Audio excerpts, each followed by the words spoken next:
नमस्कार साथियों, ग्रो हरियाणा पर आपका स्वागत है और आप सुन रहे हो grow Haryana daily government bulletin. दोस्तों, पिछले कई दिनों से तबीयत ठीक नहीं थी तो वीडियो नहीं बनाने पाया, उसके लिए आप लोगों से माफी चाहता हूं। तो चलिए बिना किसी देरी के शुरू करते हैं आज का बुलेटिन। शुरुआत करते हैं सबसे बड़ी खबर से। हरियाणा को मिली नई एमएसएमई और एक्सपोर्ट पॉलिसी। करनाल से मुख्यमंत्री श्री नायब सिंह सैनी ने हरियाणा प्रोग्रेसिव एमएसएमई और एक्सपोर्ट प्रमोशन पॉलिसी 2026 लॉन्च की है। मुख्यमंत्री ने कहा, किसी भी राज्य की असली समृद्धि केवल बड़ी इमारतों या फैक्ट्रियों से नहीं बल्कि छोटे और मध्यम उद्योगों से मापी जाती है। नई नीति में सरकार के कई मेन लक्ष्य हैं, जिनमें है अगले 5 वर्षों में 55,000 करोड़ से अधिक निवेश आकर्षित करना, लगभग 5 लाख युवाओं को नए रोजगार के अवसर उपलब्ध कराना और हरियाणा से होने वाले निर्यात को अगले 5 वर्षों में लगभग दोगुना करना। मुख्यमंत्री ने बताया कि सरकार स्टेट वेंचर कैपिटल फंड बनाओगी, sector based credit guaranteed fund शुरू करेगी, लैंड ऑन लीज पॉलिसी लागू करेगी, हरियाणा एक्सपोर्ट सेंटर स्थापित करेगी।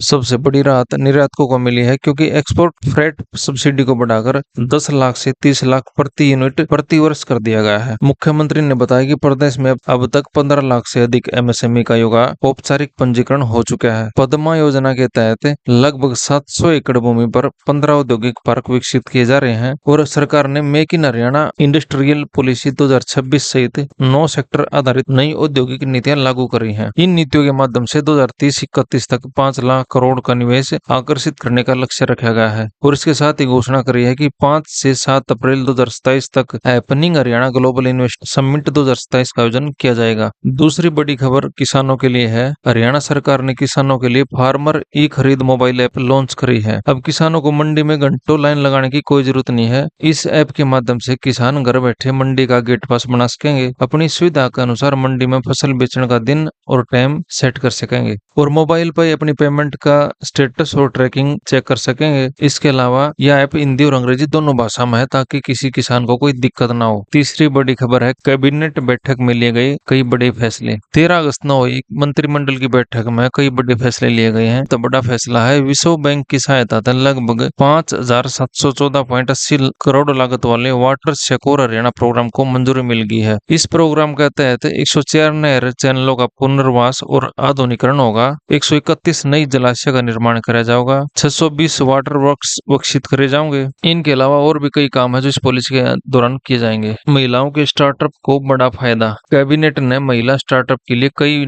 बड़ी और नई सुविधा मंजूर करी है। अगर कोई महिला अपना काम शुरू करती है, अपना स्टार्टअप शुरू करती है, तो सरकार ने उसके लिए बहुत सहायता और बहुत सुविधा प्रदान करी है, जिनमें से कई बड़ी सुविधा, जैसे अगर कोई महिला कोई स्टार्टअप करती है और 1 वर्ष तक कोई जगह लीज या किराए पर ले हुआ है तो उसे 50% की सब्सिडी मिलेगी और महिला स्टार्टअप को 7 सालों तक नेट एसजीएसटी की 100% प्रतिपूर्ति की सुविधा मिलेगी। इसके अलावा टेक्नोलॉजी ट्रांसफर के लिए 10 लाख तक की सहायता मिलेगी, 50,000 तक 1 लाख तक की सीड ग्रांट मिलेगी और प्रदर्शनियों में भाग लेने हेतु 7 लाख तक की सहायता मिलेगी। भाई, अगर कोई महिला अपना काम शुरू करना चाहती है, स्टार्टअप करना चाहती है, तो हरियाणा सरकार उसके लिए बहुत सुविधा देने लग रही है। आप इस चीज का फायदा उठाओ। विद्यार्थियों के लिए बड़े फैसले। कैबिनेट ने फैसला लिया कि 10,000 विद्यार्थियों को अर्न वाइल लर्न किट वितरित करी जाएगी। प्रदेश में विश्व स्तरीय हब और स्पोक इनक्यूबेटर स्थापित कराया जाएगा। सरकारी खरीद में पात्र हरियाणा आधारित स्टार्टअप को 10% तक का आरक्षण मिलेगा। क्लाउड कंप्यूटिंग एवं डेटा स्टोरेज में 75% तक की सहायता दी जाएगी। कोचिंग संस्थानों के लिए नए नियम। हरियाणा में कोचिंग सेंटर के लिए नए नियम। अब हरियाणा सरकार के सभी निजी कोचिंग सेंटर ऑनलाइन पंजीकरण कराना जरूरी है और सभी कोचिंग सेंटरों में पेयजल, अलग शौचालय, अग्नि सुरक्षा और प्राथमिक चिकित्सा जैसी सारी सुविधाएं जरूरी होंगी। नर्सिंग होम नीति में बदलाव। अब योग्य डॉक्टर स्वयं की भूमि पर या लीज पर लिए गए आवासीय प्लाट पर भी नर्सिंग होम स्थापित कर सकेंगे। नागरिकों की भागीदारी से होगा प्रशासनिक सुधार। मुख्य सचिव अनुराग रस्तोगी ने बताया कि अक्टूबर से दिसंबर 2026 तक सुधार उत्सव आयोजित किया जाएगा, जिसमें आम नागरिक प्रशासनिक सुधारों के लिए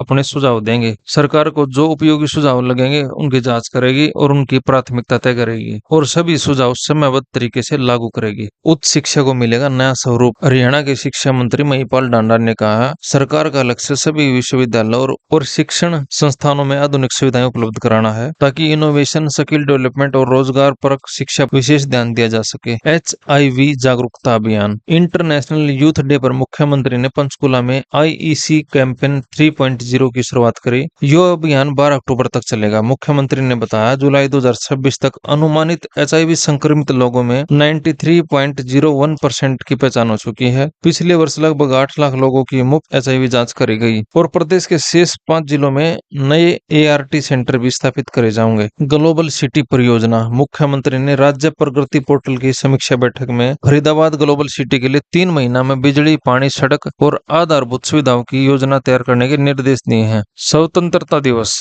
कल सबने स्वतंत्रता दिवस मनाया और ये हमारा 80वां स्वतंत्रता दिवस था। हमारे हरियाणा के राज्यपाल असीम कुमार घोष ने यमुनानगर में ध्वजारोहण करा और मुख्यमंत्री नायब सिंह सैनी ने नए जिले हांसी में राष्ट्रीय ध्वज को फहराया। स्वास्थ्य विभाग की बड़ी पहल, 15 अगस्त तक फतेहाबाद, हिसार, हांसी, चरखी दादरी और सिरसा में 5 नई अमृत फार्मेसी शुरू हुई है। इन केंद्रों पर मरीज को सस्ते रेट में और बढ़िया दवाई उपलब्ध कराई जाएंगी। मतदाता सूची, मुख्य निर्वाचन अधिकारी हरियाणा ए श्रीनिवास ने नागरिकों से अपील करी है कि 31 जुलाई को जो मतदाता सूची प्रकाशित करी गई थी उसमें अपने नाम जरूर जांच लें। अगर नाम नहीं है या कोई त्रुटि है तो 30 अगस्त तक अपना ऑब्जेक्शन दर्ज करा दें ताकि फाइनल लिस्ट में आपका नाम शामिल हो सके। पलवल की तिरंगा यात्रा, पलवल में आयोजित विशाल तिरंगा यात्रा ने 2 विश्व रिकॉर्ड बना के इतिहास रच दिया और ये 2 रिकॉर्ड है। Longest mass March with flag, राष्ट्रीय ध्वज के साथ सबसे लंबी सामूहिक पदयात्रा, और दूसरा है मोस्ट पीपल होल्डिंग ए नेशनल फ्लैग, एक साथ सबसे अधिक लोगों द्वारा राष्ट्रीय ध्वज धारण करना। इस तिरंगा यात्रा में लगभग 5 किलोमीटर लंबा और 10 फीट चौड़ा